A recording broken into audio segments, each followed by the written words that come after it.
Welcome to another episode of It's Debatable NFL edition. I'm your host, Justin Jones, your co-host Seb. We are doing a part two to the episode we did a couple of days ago, recapping the NFL off season. Last, topic that we did finish talking about was with the New York Giants and all their off-season moves. But like I said, we are going to continue to move on. Please make sure to watch our last video to see all the trades and transactions that went down. We still got a couple more to go.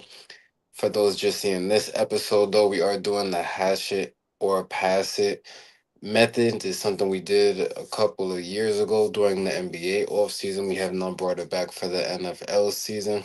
Basically, if we have a topic, where we're gonna go through a whole bunch of topics, and if me and Seb want to talk about it, we hash it. If we want to pass it, it's self-explanatory. You ready, Seb? Let's get it rolling. The Commanders sign running back Rashid White. That's how you pronounce the right name, right? Yeah. First name. Yeah. How should I pass it on that off-season move? I'll hash it just off the strength of how they were in need of a full blown running back one. I feel like Rashidi White, a lot of times throughout the season, was a running back one and did more than Bucky Irving. Bucky Irving dealt with injuries throughout the whole season. Kind of unknown. I believe more so. There was never a definitive role for Rashid White over there too. Whether it was a running back one, then I believe a couple of games. I forgot who, the third string running back, and I don't want to butcher his name, so I'll look at the running back chart for the Buccaneers. I don't want to butcher it because I remember a couple games this brother went off running back, running back. Sean Tucker, yes. Sean Tucker had a couple of games to where, he was looking like the man too as well, too. So Rasheed White never had a definitive role, I believe so, because if it's not Bucky, then it's nothing. But he did show a couple of flashes of how he could be a good running back. So for the Commanders, that has been struggling with their running back core. I believe it was what Jeremy Nichols that was their running back, and Christian Rodriguez, to for them to get a solid running back, um, and even JCM too, who they thought was gonna pan out, and that's why they traded away Brian Robinson, and they did all that because the way that they was hyping up this rookie, um, he was supposed to be the next big thing for them, and he just didn't pan out. So I think Rasheed White and definitely could do some damage over there. Um, Depending if they still believe that JCM is going to be their running back one. Other than that, yeah. Um, I'll pass it, but I agree with all the points that you did make. Shout out to the Commanders. Hopefully, they can have a better season than they did last season. They was riddled with injuries. Especially with their star quarterback, Mr. McDaniel's in and out of the lineup. So hopefully, they can get things back on track. Moving on, the Lions sign once again a running back, Isaiah Pacheco. Right, we spoke about in the last episode how they traded away Montgomery over there to the Houston Texans. So how should I pass it on Pacheco now being a Detroit Lion? I'll pass it. Yeah, I'll pass it. Um, I'll hash it in two respects. One, this will be a big season for him, right? I believe you said, and everyone knows that last season he was, in and out of the lineup with injuries. He had that major injury. I believe it was 2 seasons ago. Came into now last season and was trying to work his way back into the lineup and just trying to find that groove. He was never really able to do it, right? He did still have some good moments, but it wasn't the Pacheco that we had seen in seasons past. He's now here with the Lions. They do have a high powered offense. We seen what they was able to do with their running back situation last season. So I am interested to see what he can do. In just sports period, right? Once you get injured, it's definitely that next man up mentality. But for the player that is injured, sometimes when you can come back, you can kind of get lost in the sauce, and you may not be seen in the same light as you was before. So I think he should take on this opportunity and definitely try to just remind people that he definitely can make an impact on the offensive end. I just want to say this in the second respect. I feel like Dan Campbell, he's on the clock. Um I feel like, just with this Lions team, I feel like over at least the last 3 seasons they've had, high expectations to, make some type of noise in the playoffs and have a deep playoff run.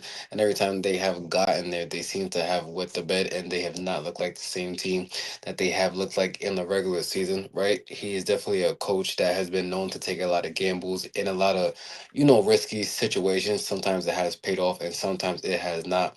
But, once you do have the talent that you do have, right? You had the Jared Goff there at the helm at that QB1 position. We all know what he can do.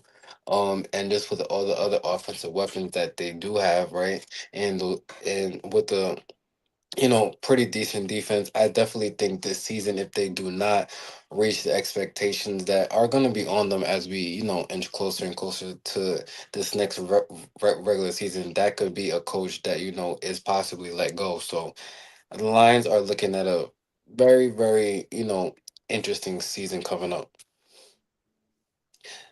Moving on though, the Vikings, right, made a very interesting move, right, in signing Kyler Murray to a 1-year deal. Mr. Murray was released by the Arizona Cardinals. I guess they just didn't see, him in their future plans. He is now here with the Vikings. We seen that the Vikings last season had JJ McCarthy, right? As it seemed like that was gonna be the direction that they're going in. Was in and out of the lineup with injuries, had some good games, had some bad games. We seen Carson Wentz, who also re-signed on a 1-year deal. He had to step in and, try to make something out of nothing. We seen Justin Jefferson, just visibly frustrated at times. I believe also he said in the off season, he just was kind of struggling due to the fact not having that right QB that can really take his game to the next level. So it's gonna be interesting for Kyler Murray. Hash it or pass it though on the Vikings making this move. I'll hash it. I think this was a move more so for the Vikings to atone for their mistakes on not re-signing Sam Darnold. I think they was firm believers that JJ McCarthy had next. Although be it, he has some flashes and then other times he looked like, we made a mistake. You don't do that to your best player. And in Justin Jefferson's case, though, he had one of his worst seasons, and I wouldn't even say it's a worst season because he still had over 1,000 receiving yards. But at the end of the day, though, that wasn't the same Justin Jefferson we've seen in seasons past with the Kirk Cousins of the world, with the with the Sam Darnolds of the world. That's not with the Justin Jefferson we were used to seeing, though. So this was such a fall off season for them, especially with the talent that they have between him and Jordan Addison. Though they just could have never gotten to, especially with the running back core of Aaron Jones and Jordan Mason. Uh, it just looked relatively slow. So for this case scenario, the Vikings realized they made a mistake. Now they're going to try to probably sign a veteran guy who has shown that times he could be a good quarterback in this league and get him for a deal like that. They said, "Oh, here's our mistake, though. We need to give JJ McCarthy some time to develop, though." I do feel strongly about that, but at the same time, it's just like that move is not going to help none. I don't think Kyler Murray changes the narrative or changes anything for this Vikings team, though, just off the strength of how every team got better, though. So I think you missed your prime opportunity when you let go of Sam Darnold, when you didn't resign him, and now you're trying to make it up by getting in Kyler Murray, though. It should be a better fit, though, for them. As far as in terms of last year, more so of the fact that now you have an experienced quarterback. But at the same time, though, I just don't believe that this moves the needles for the Vikings compared to the season that they had with Sam Darnold. I don't think it's going to equate to that. Um, I also, I should talk a little bit more about it. Just in the respect for Kyler Murray, I definitely think he possibly could have the best season that we have seen from him thus far. Just seeing the fact that a team that drafted you no longer has faith in you, right? That definitely can do a lot for a lot of players' mental. That's really either gonna make you or break you, right? So he's now here with the Vikings. We definitely seen the success that you already brought up. Sam Darnold did have there, until those last 2 to 3 games left in the regular season, which is why they did let him go. You never really see you will no one could really see into the future, right? I don't think right when he was let go by the Minnesota Vikings that we would have predicted that he would have went on to the Seattle Seahawks and win the Super Bowl, right? It's just time and place, and it was definitely a great fit, a great decision for Darnold. But in the moment when they did let him go, I don't think anybody was saying that they made a drastic mistake, right? Of course, in past tense now, we definitely seen what happened. But once again, Kyler Murray is here, and I think he is going to have a great season. I definitely think we will see a better season from a Justin Jefferson. The only real problem I have with Kyler Murray, and it's just blatant, he is a smaller QB, so he's just not going to be able to just do certain things that, right? For instance, a Jared Goff can, right? Just being the type of height that he's at. But he definitely has talent. I've seen a bunch of games last season to where, I bet it against the Cardinals, right? And he definitely just was exceeding expectations. That Cardinals team was only so talented, right? Compared to these other teams here in the NFL. But when we're talking top 10 QBs, are we saying that he's not that? Yeah. All right, so name 10 QBs better than him right now. We got Patrick Mahomes, Josh Allen. We got Jalen Hurts. We got damn. Hold on, let me think. Jalen Hurts. We got who does one? Sam Darnold. We got Caleb Williams. We got Matthew Stafford, Drake May. We got what I'm thinking of. Damn, this shit is. I said Jared Goff already. No. Jared Goff, Trevor Lawrence. Who else am I missing? Who else am I missing? I gotta look at these quarterback lists. Baker Mayfield. Who All right, so else? yeah, that's 10 right there. But you said some names that are interesting. I don't I don't want to say a hot take, but if I'm talking about forget resume right now and talent, I don't know Oh, if I even Jalen say Bo Nix. I don't know if Jalen Hurts is better than Kyler Murray Jalen Hurts is 1,000 times better than Kyler Murray at doing what.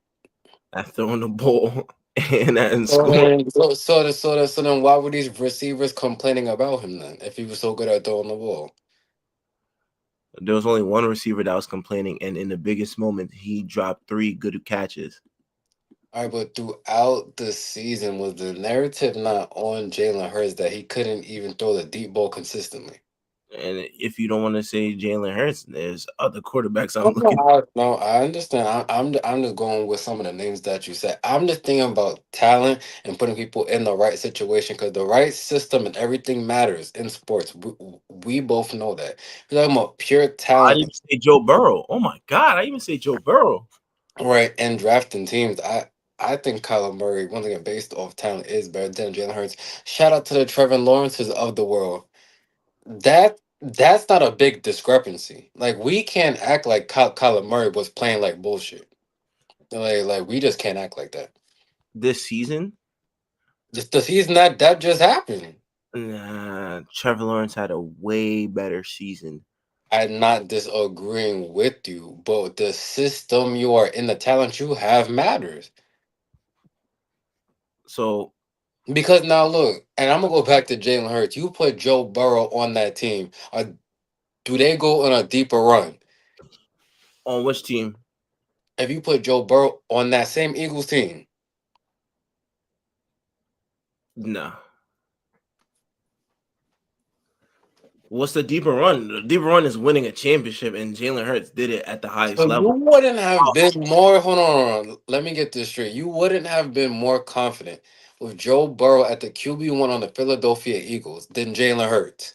No, Joe Burrow's more injury prone. We Joe just Burrow we, not we, been used to speak like I'm not Jalen Hurts. talking about injuries. I'm talking about if players are. We could talk injuries all day. If you're hurt, you're hurt. Talking about if they are healthy with that same system, the same defense, and the same offense. You're you're crazy. Mm, Because wait, so are you also saying so Jalen Hurts is better than Joe Burrow? Jalen Hurts is better than Joe Burrow. Jalen Hurts is better than Joe Burrow. Jalen Hurts gets it done. That's the thing. So you was doing cocaine on that trip, huh? That's what you want to say. And but this wasn't even about Joe Burrow, Jalen Hurts. This is about Kyler Murray, and I'd even name Brock Purdy. So no, hold on. Once again, I'm not I think saying Bryce Young, and they didn't like. I'm not okay. Not you're strictly going off last season now, but because Bryce Young was almost looking like he was about to get dropped. So if we're just gonna go off now, everyone's last season for sure. And once again, I'm not saying Kyler Murray's the top five QB. I can also name QBs better than him. I'm just saying I think he had a decent season. But once again, what you have matters. But I want y'all to let us know in the comments. Are y'all taking Joe Burrow or Jalen Hurts? Please, I just want to hear y'all because I'm not saying Jalen Hurts is trash. I'm not saying that either. But I'm thinking just talent. I, I'm taking Joe Burrow Fair because enough. because we also can't. And once again, resume is your resume. Jalen Hurts is a champion. But once again, hello Saquon Barkley. Yeah, Saquon Barkley ain't do what he did in the Super Bowl. That was all Jalen Hurts. All right. But once again, shout out to Kyler Murray. Shout out to the Vikings. We're gonna have to see if once again it's only a 1 year deal, so right? The Vikings are seeing, right? Is it going to be you? Is it going to be JJ McCarthy? Are we going to now re-sign you if you play well to a lengthy deal? We're going to have to wait and see. Moving on, though, the Falcons, and we already kind of spoke on this, but signed QB Tua Tagovailoa, whatever the hell this dude's name is, to a 1 year deal. Do you have anything more to say about that? I'll hash it. I think for a fresh start, it might look better though. I think with the talent you have, with the Bijan Robinsons of the world, one of the best running backs in this league. You get Drake London, somebody that had a stellar season. Kyle Pitts, somebody that was actually bowling towards the end of the season too.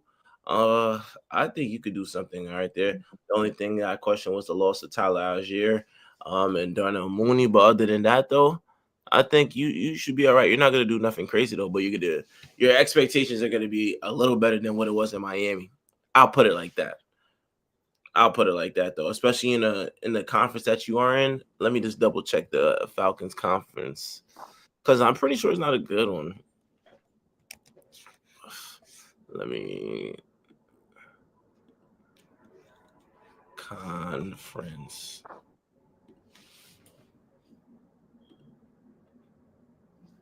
Okay, so they're in the NFC South. They got the Falcons, the Panthers, the Saints, and that's not too much to ask for. So they definitely could be in the race. I think the Falcons were this close to even being in the race with a team like that. The Panthers playoff season literally came down to two teams either winning or losing that had nothing to do with them. So between the Panthers and the Buccaneers, their season, their last game of the season wasn't even dependent on them. So in that case scenario, you could always be in the mix for that. Like that, that's a weak conference in my opinion. Though it's not going to be nobody that I feel like is dominant between all of these teams. So you could do something if you get it together though. So Tua, it's a big season for him because now you get a fresh start. You get away from all the noise in Miami. You get time to get your body and your mind right. So yeah, you should be all right. I'll pass it. The Panthers, as you just spoke about, signed running back AJ Dillon. Hash the passer. I'll pass it. I'm gonna pass it as well. But we can move on now to the Saints, right? They signed running back Travis Etienne to a 4-year, $52 million deal. Hash it or pass it. I'll pass it. No. I mean, I'll hash it. Fuck, I'm over here getting our own segment confused. But yeah, I like the move a lot. I think for the Saints, it's just revitalizing just their offensive powers. I think when you have Chris Olave, who had a solid comeback season and can show that he's a tough wide receiver in this league though. You're pending on year two Tyler Schultz, who's shown flashes that that he could be QB1 instead of Spencer Rattler. So I think you look at it like that. Jawan Johnson, you still have him in the system. And you had Travis Etienne to the mix, somebody who had a great season towards the end with Trevor Lawrence when the Jags were just cooking, and they were just doing their thing out there. So I think now he gets a fresh start. He said he wanted to go there. They said teams like they said the Chiefs were interested in him, and I forgot the other team that was interested in Travis Etienne. But the fact that he chose the Saints means that he really wants to be there. You actually have a running back one now. Alvin Kamara's up there in age, and it's usually hurt most of the time, so you get that out the way. Yeah, I'm very interested to see how the Saints team look. I already high praises on Tyler Show. I believe he's gonna have a great second year, and then you add a running back like that to the mix that just had a great season too as well. With Chris Olave, if can be fully healthy, I'm liking what I'm seeing so far. I'm gonna keep a close eye on the Saints this year. I'll hash it and say I'm not keeping a close eye on the Saints. Shout out to them making this move, right? Once again, all these teams got a little extra money, so that you, if you were smart, you're gonna try to sign someone that could make an impact. And can it be better than they was last season? Yes, but once again, they still have to get that QB situation completely figured out. Once again, like you just said, Mr. Tyler did show flashes, especially towards the end of the season, that he should be that QB1. But once again, it's going to be a new season. A lot of teams they get better, and he's still going to have to prove himself because if I'm a competitor, as I would assume Mr. Rattler is. Right, I feel like that door can still be open to try to take that spot. Right, so I think that still has to get figured out. We did already speak on that, just the conference that they are in isn't, the most top tier. So could they, make some noise for sure? But in another aspect, what's going to happen now with Alvin Kamara? That's somebody that has been, just with this franchise, it seems like forever. So are they now going to move on for him? What kind of move can they make to maybe try to make this team, even better? But I feel like there just are still some question marks that they are going to have to figure out. Um, Moving on, the Buccaneers signed running back Kenneth Gainwell to a 2-year, $14 million deal. Asher to pass it. Mm, I'll pass it. I'll pass it as well. Moving on to the Rams. Right, they made a big trade this offseason, trading for cornerback Trent McDuffie, who was acquired from the Chiefs. Chiefs got some draft capital. Hash it or pass it on the Rams making this offseason trade. I'll hash it off the strength of Trent Duffy was somebody who I feel as if the Chiefs didn't want to let go. More so in my opinion, though, I believe he was drafted there, if I'm not mistaken. So very well developed in that organization, though. Is going to go into another organization to where defense is heavily prioritized. It's going to make a great impact over there with the Jared Verse of the world, and I believe Kobe Durant is still there, if I'm not mistaken. Kobe Durant. Let me just double. Kevin Durant, brother. Oh no, he went to the Cowboys. Okay, so you did need somebody else to come in. Okay, yeah. Okay, so yeah, so I mean that's not a bad pickup. That's not a bad pickup too. You lose a Kobe and then you gain a Trent McDuffie, somebody that's a little younger too. So damn man, I didn't even know that. So yeah, so good move by the Rams. You still keep that defensive identity that you plan on rolling with. But it's like, damn. But yeah, I like the move. I like the move. I'm a good fan of the move. I think that the Rams just got to keep their defense first. I feel like they've always been a defensive first organization, and then worry about the offense next. So it keeps them in the mix of things. Yeah, I'll just hash it real quick. I don't have too much to say, but I what I'm looking at this Rams team, shout out to the Pukas of the world, right? Who I definitely think is going to come on next season and have another great season. Shout out for them for making this trade, right? It's just as you just said, right? A defensive move that they had to make. I definitely think this team is going to be in the mix, but you're gonna have Matthew Stafford, who yes was coming off an MVP season. Won the NFL MVP.